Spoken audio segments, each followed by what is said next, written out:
Assalamualaikum warahmatullahi wabarakatuh. Waalaikumsalam warahmatullahi wabarakatuh. Buya, apakah ada cara untuk menghindari terjadinya broken home dalam perceraian agar dengan perceraian anak tidak menjadi korban? Tadi pagi kita bahas di belajar dengan Buya Umi. Tadi pagi ada acara di radio, kita membahas masalah itu. Mungkin bagi yang ingin tahu jawabannya lebih panjang lebar, lihat nanti di video tentang kajian pagi tadi. Mungkin dia mendengar atau tidak mendengar, yang jelas tidak apa-apa, diulang. Bagi orang beriman di dalam perceraian tidak akan terjadi broken. Perceraian itu kan solusi. Dalam rumah tangga yang tidak bisa dipertemukan, maka solusinya adalah cerai. Agar semua menemukan cara hidup yang baik. Ditemukan enggak?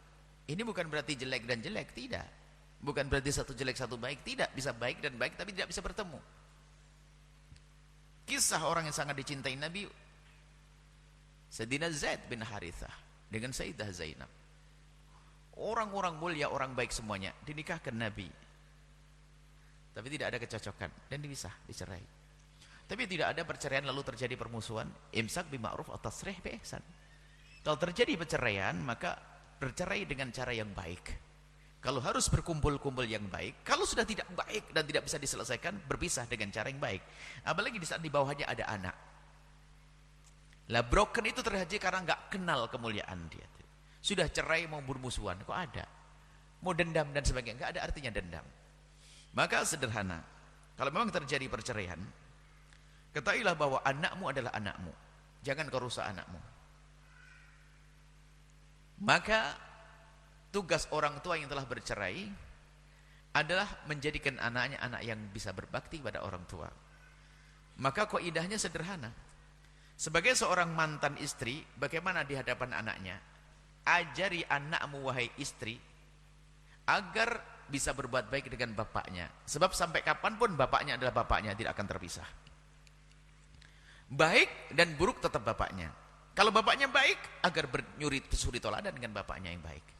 Kalau bapaknya tidak baik, agar tahu mungkin anaknya akan meluruskan dia. Tapi jangan dijauhkan.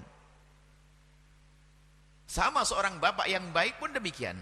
Jika memang ibunya orang yang baik, biar niru ibundanya. Tapi mungkin ibunya punya pelanggaran yang banyak, mungkin begini, tapi jangan diajarkan kebencian. Bahkan mungkin diajarkan di hati sang anak agar punya kasih sayang. Jangan malah dikompori, tahu enggak anak, ayahmu tuh gimana? Aduh, ayahmu begini, habis. Akhirnya anak diajarkan kebencian kepada bapaknya, naudzubillah. Ini ibu model apa? Sebab kalau punya anak durhaka pada bapaknya, berarti anak gagal ini. Ada seorang ayah pun demikian, mengajari agar membenci ibundanya. Kalau memang punya dosa masalah, mungkin ini jelek semuanya, tutup. Tapi tetap diajari agar anak punya bakti kepada orang tua. Nah, permasalahannya adalah kecemburuan yang menguasai hati seorang istri atau suami yang berpisah. Sehingga kecemburuannya apa? Nggak pengen anaknya dibawa oleh sang suami. Nggak pengen anaknya dibawa oleh sang suami. Akhirnya apa? Nah, ini awal namanya broken di sini. Berebut tapi dengan cara yang salah. Sehingga anaknya itu dimanja biar ikut sang ibu. Apapun dikasih. Sampai di saat anak itu salah, ibu nggak berani mengingatkannya. Nah ini kenapa? Nanti kalau saya ingatkan lari ke bapaknya. Nah, di saat berada di bapaknya pun demikian. Dimanja habis-habisan agar tidak kembali ke ibunya. Subhanallah. Apa yang terjadi? Anak hancur. Ini jangan jadi model orang tua semacam ini.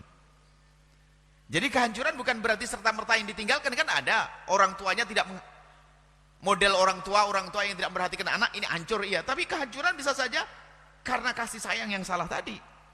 Modelnya semacam ini. Jadi kalau sudah datang sudah dimanja, apa saja dikasih, nonton dikasih, pokoknya jangan ke rumah bapakmu ya. Kamu minta apa saja sama mama dikasih nanti. Jangan ke bapakmu. Ya, Ma. Giliran mamanya marah sedikit, pergi dia. Akhirnya punya senjata. Kalau memang mama tidak ngasih, saya pergi ke rumah apa-apa. Ke rumah bapak gitu kan. Akhirnya apa?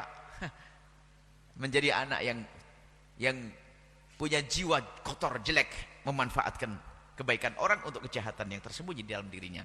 Nah, ini model sayang yang berlebihan salah. Ini ada model begini, kita juga menemukan. Yang konsultasi kita ada model semacam ini. Nah, ada lagi model yang selanjutnya, yang ketiga adalah itu tadi, nggak peduli, naudzubillah, amanat loh ini ya. Akan ditanya oleh Allah. Ini menikah, anaknya dibuang, malah diserahkan. Kamu sama bapaknya sana. Ini mau bapak, mau ibu sana, malah dilempar-lempar. Naudzubillah. Ini gila semuanya ini. Oh anaknya, maka ada tanggung jawab dong. Sebagai seorang bapak memberi nafkah, seorang ibu mengarahkan. Sehingga suatu ketika ada orang berebut semacam ini, bagaimana Buya solusinya? Karena semuanya sarang. Solusinya apa? Taruh di pondok. Kok gitu Buya? Sama-sama tidak megang anaknya. Baik yang mencintainya berlebihan sama-sama. Jadi kalau lagi kunjung beda-beda. Nah, tadi sampai guyon kita masuk pondok gak rebutan lagi. Yang punya saya nanti, tak ambil buat saya. Jadi kalau ketemu bapaknya saya bilang, harus baik dengan bapakmu. Ketemu ibunya harus baik dengan ibunya, kan aman. Kalau di rumah mbahnya siapa? Dari siapa? Dari bapaknya, sama juga nanti. Ini kadang-kadang di saat anak hidup, di orang tua yang saling sangat sayang tapi salah menyayangi, atau tidak peduli semuanya. Ini bisa menjadi broken. Baik. Nah ini model broken. Maka di saat terjadi perceraian, harus orang, hei ibu janda yang dengar suara ini, atau duda-duda yang saat ini bisa ketahuilah anakmu amanat di hadapan Allah. Jangan gara-gara perceraianmu kau dimurkai oleh Allah. Maka Nabi kan tidak senang dengan perceraian, kecuali darurat baru ada perceraian. Karena akibat perceraian ini kadang-kadang itu rusak di anak. Padahal kalau tasrih bi ihsan, dilepas dengan cara yang baik, karena sama-sama tanggung jawab, aman. Suami tetap memberi nafkah, mungkin ibunya baik mendidik, tidak ada masalah. Kan anak-anak siapa? Anaknya berdua, cuman masalah berpisah, tetap saja. Seorang ibu yang baik, wahai anakku, aku memang pisah dengan ayahmu. Dan kalau perlu ditutupi permasalahan yang lalu, aku dengan ayahmu nggak ada masalah, nak. Baik-baik, cuman nggak ada kecocokan, nak. Sehingga aku pisah. Maka harapan Umi, sayang ya, kau harus tetap baik dengan ayahmu. Awas. Ayahnya juga sama begitu. Kau harus baik dengan ibumu. Apa yang terjadi di anak? Biarpun bapak ibunya berpisah, dia ada masih kagum dan hormat. Jangan biasanya orang nggak kuat emosinya. Awas, ibumu begitulah ya.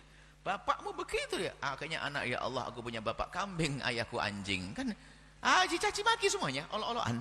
Innalillah. Ini broken biasa begitu. Nah, ada lagi terselubung kejahatan halus di balik perceraian ini.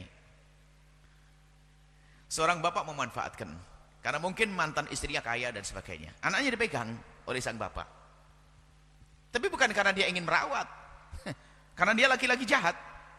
Selagi di sini diajari anaknya, minta ke ibumu sana, nak.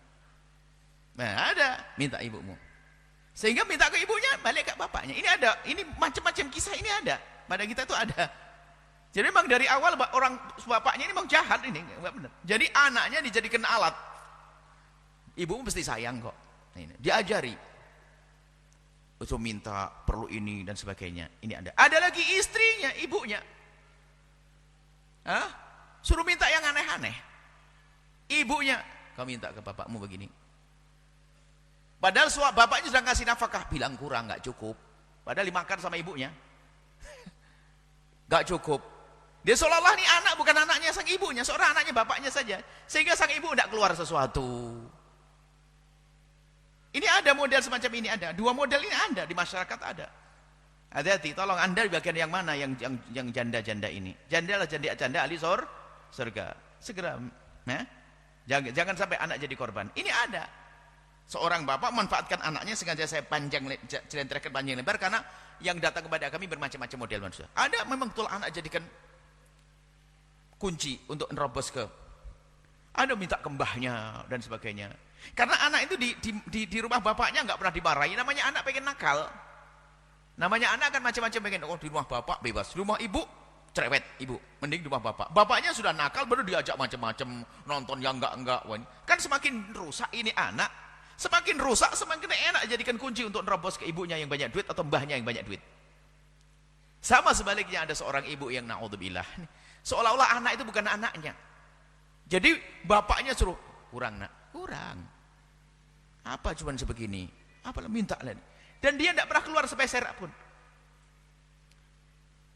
Ini kan anakmu, wahai ibu yang baik. Ini kan anakmu. Sedekahmu mana buat anakmu? Suami, mantan suamimu sudah beri nafkah, yaitu adapun kelebihannya ya ente nyempurnakan. Wong sama-sama anak kita. Cuman kadang niat busuknya seorang ibu yang tidak baik atau bapak yang tidak dimanfaatkan. Ini ada dalam masyarakat. Hal-hal semacam ini ada. Kadang orang ini ya apa? Itu kan perlu kesadaran dalam ini. Sengaja ini kami sampaikan karena memang tidak satu model broken itu terjadi. Lah ini pun menjadi sebab broken juga. Di saat anaknya dijadikan apa tadi? Kunci bagi seorang mantan suami, kunci ke sana. Jadi dia tidak berpikir tentang kebaikan seorang anak. Bahkan diajari untuk minta dan sebagainya. Rusak anaknya. Dengan bapaknya bebas, dengan ibunya adalah taat. Tapi ibunya punya banyak duit, maka dia rusak dengan bapaknya, ngambil duit ibunya. Atau sebaliknya. Lah ini anak nggak terdidik. Makanya bersepakatlah wahai orang yang telah berpisah untuk sama-sama menghantarkan anak kepada kesuksesan.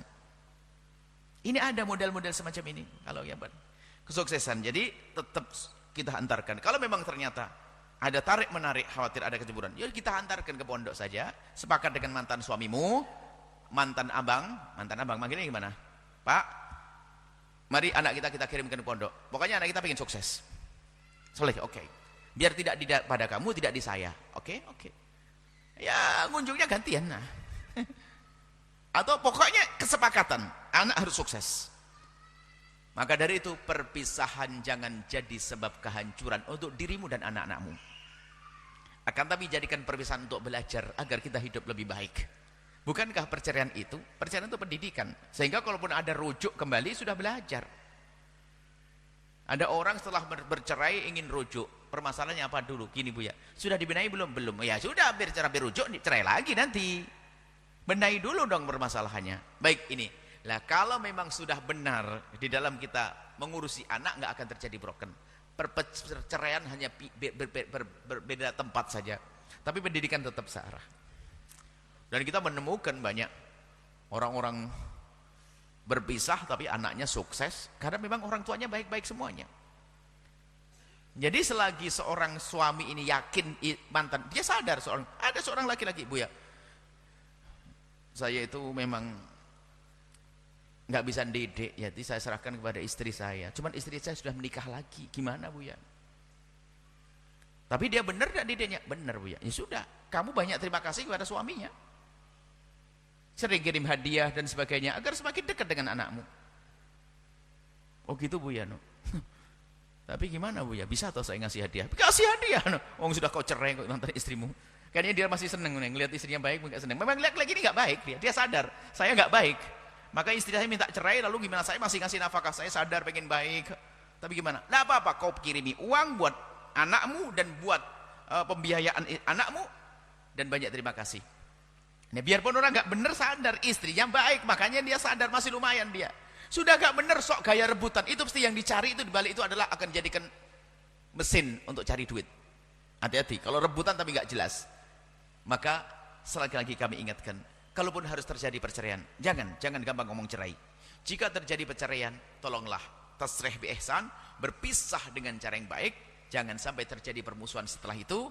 Umat Nabi Muhammad senang berdamai dan senang memaafkan. Sebesar apapun kesalahan itu, ketahuilah kalau Anda lapang hati, lapang dada, mudah memaafkan, maka akan mudah terjalin kebaikan. Apalagi ada anak yang harus kita besarkan dengan benar untuk menjadi anak yang soleh dan solehah, yang bisa menjadi sebab keselamatan dan kebaikan kita nanti di akhirat. Seperti itu. Setelah itu nggak ada istilah broken. Wallahu a'lam bishawab.